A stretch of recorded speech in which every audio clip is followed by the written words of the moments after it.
If you've been collecting watches for a while, you've most likely bought and sold more than a few during your time in the hobby. And in fact, one of the most appealing aspects about this hobby is the nearly unlimited variety of models from which to choose from. But unfortunately for most of us, buying a new watch often means selling a watch that we already own. Of course, the consequence of this is regret or seller's remorse, and it's something that most collectors will face at one point or another. What's up, YouTube? My name's Guy, and today I'm addressing a really common question that I get, and that is, do I regret selling my 39mm Rolex Explorer reference 214270? Frankly, that's been a pretty hard question to answer. When I sold it, I definitely didn't love the watch, but in the 2.5 years since selling it, I've evolved as a collector. My mentality on the hobby has changed. Now, whether I made a mistake in parting ways with the Explorer has been something that has crossed my mind. But without having had access to the watch again, I couldn't be entirely sure one way or another. Well, that was until recently. This video has been made possible by my good friends at Exquisite Timepieces here in Naples, Florida. I was visiting the shop the other day and they had a 39mm Explorer in their pre-owned inventory, and they gave me the opportunity to borrow it for a few days, affording me the chance to get reacquainted with the watch and produce this video. Exquisite is a fantastic watch dealer. They sell dozens of different brands and they have an amazing pre-owned inventory as well. So I encourage you to check out their website, exquisitetimepieces.com, and give them a call for all of your watch-related needs. So to answer the question, do I regret having sold the Rolex Explorer? I think it's probably important to first cover why I decided to sell it in the first place. And to be clear, it was not a hasty decision. I saved long and hard to buy that watch, and after I got it, I did own it for several months, but the longer I had it, the less and less satisfied I was with it. Now, I would say that there were three main points that bothered me about the Explorer, and that led me to sell it. Those were the size and the wrist presence, the ergonomics or the comfort on the wrist, and the watch's movement. Now, like every watch that I've reviewed, there were other aspects about the watch that I viewed as negative, but none of those things drove me to sell it, and they're really not worth mentioning. Those three issues were the breaking point for me after owning it and wearing it for several months. First, let's address the movement because that's the easiest one, and it's also the most minor. Rolex advertises their standard for superlative chronometers as having an accuracy or average daily rate of plus or minus 2 seconds per day. Now, my watch fell outside of that range. The movement also went from running silently to having quite a bit of rotor wobble in the time that I owned it, and the crown action eventually became a little bit gritty, but it was smooth as butter when I first got it. Now, these issues could have all been solved by sending it into Rolex under warranty, but by that point, it was sort of like, I don't know, the straw that broke the camel's back. I wasn't really willing to send a 4-month-old watch in for warranty service and wait a month or longer to get it back when I was already kind of unsatisfied with it for other reasons. Now, the two other main issues I had were the real sticking points, and first I'll briefly talk about the size and wrist presence. This is a 39mm watch, not large at all when you look at the dimensions on paper, and yet I felt like the watch kind of presented way too large on the wrist. Here's the thing about the numbers. They never tell the whole story, and that applied to this watch. There were design characteristics about the watch that gave it a larger look and feel, and specifically it had to do with the dial and the bezel. The dial of the 39mm Explorer is very spread out. The diameter of the dial is such that it spreads out wider than something like a Submariner. Visually, the open, airy nature of the dial makes the whole watch present large. The dial also has a weird weight to it, and by weight I don't mean ounces and grams, I mean that the 3 and the 9 sides of the dial look visually heavier than the 12 and the 6 sides. At least optically, to my eye.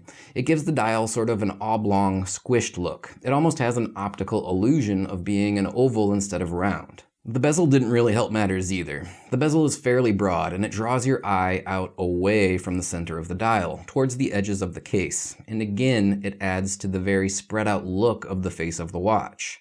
The way the bezel sits on top of the case, which is a relatively thin, lugged case, makes the center of the watch the focal point and really emphasizes the open, spread-out design of the dial. Now, the Submariner is a larger watch than the Explorer, but in looking at them side by side, the dial on the Sub is a bit more compact.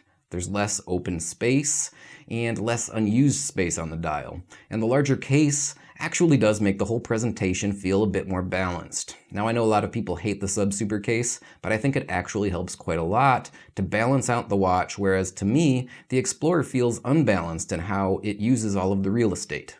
Now overall, despite all of this, I do love the 369 dial layout of the Explorer, but I think the 36mm version of this watch was a better thought out and more well-proportioned presentation.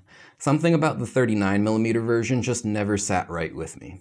Finally, there was the issue of comfort on the wrist, or the ergonomics of the watch, and it was all but impossible for me to find a comfortable fit on my wrist. First, the Easy Link extension is completely useless for me. 5mm of adjustment is just too much. I literally never need to let the watch out by 5mm, and that means that if it starts feeling a little bit too tight, opening the Easy Link makes the watch flop around wildly on my wrist. That notwithstanding, I tried every possible configuration of link settings and used the internal micro adjust points inside the clasp, but it still never really felt perfect. Part of the issue was that the watch had a very crisp edge of the case at the base and the inner edges of the bracelet links as well. So when my wrist did start to swell up a little bit, the watch would grow uncomfortable pretty quickly. So those are my main issues that I had with the watch, and ultimately what led me to end up selling it. It was very educational though. I learned that for me, the most important aspect of choosing a watch are the design and aesthetics and comfort and ergonomics, and as well the reliability of the movement. That stuck with me for years, and I think that it's made me a better collector, so it wasn't a total loss. But this is where things start to get interesting. As time went by, the severity of those issues softened, and as they say, time heals all wounds.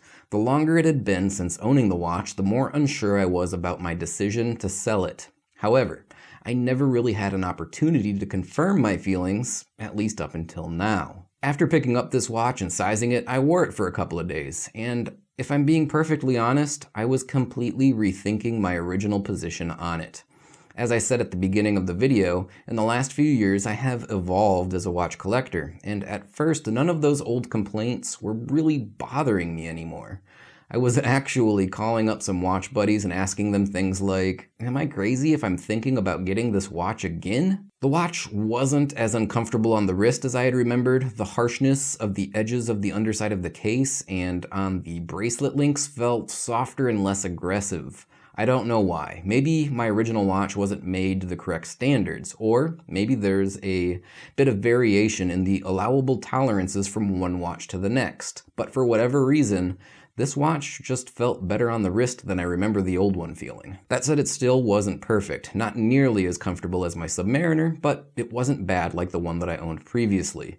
It was much more tolerable, despite the fact that I still find the Easy Link extension all but useless. Now, as for the aesthetic and wrist presence issues, those felt less present and noticeable. It did still feel a bit bigger than I might prefer, but it was less of an issue. Now, maybe it's because since owning the Explorer, I'd since purchased and have worn an Omega Speedmaster a lot, which presents larger and wears larger than this watch. And maybe I've grown more used to looking down and seeing my wrist wearing a larger watch. That could be what changed my perspective a little. I'm not entirely sure. Still, I wasn't in love with it. The design is kind of flawed in ways that I've already mentioned. The openness of the dial doesn't look quite right to my eye, but it wasn't as bad as I remembered. It was the first time I had some actual second thoughts about selling the watch, and it had me thinking that another one could possibly be in my future. But in reality, I don't regret it. Yes, revisiting it did open my eyes to the possibility of getting it again someday, but if I hadn't sold it, I probably would have never have gotten the Submariner, and I do love that watch as much as someone can love an inanimate object, I guess. I've been nothing but happy with it, and if selling the Explorer afforded me the opportunity to move on and get the Submariner, well, I can say without a doubt that it was absolutely the right thing to do. So will I buy the Rolex Explorer again? Well, if you asked me a month ago, I would have said no, probably not. Now, if you're asking me today, I'd say there's a chance. It won't be soon, that's for sure, because frankly it's an expensive watch and I don't really have the money for it right now. And there are other watches on my wish list that I might prefer, including an older 36mm version of the Explorer. But it's no longer completely off the table either. I am incredibly lucky to have had the opportunities that I've had like this, and it's because of my friends at Exquisite Timepieces, and it's because of you guys that watch my videos and subscribe to my channel. So first, thanks to Exquisite for helping me out, and of course, thanks to you guys for supporting me. I very much appreciate it, and I can't thank everyone enough. Well guys, that's gonna do it for today's video. As always, thank you very much for tuning in and checking it out. I hope you enjoyed taking this journey with me down the Rolex Explorer rabbit hole. I've had a lot of fun with it, and I hope you did too. Definitely go check out Exquisite Timepieces' website and give them a shout if you're interested in any of the watches that they carry. I honestly cannot say enough good things about them. And thanks again to you guys for everything. Now don't forget, please do subscribe if you're not, click the like button, and check out the description of this video for a list of ways that you can help me out and support what I'm doing here. With that said, I guess until the next one, I'll go ahead, sign off, and say bye now.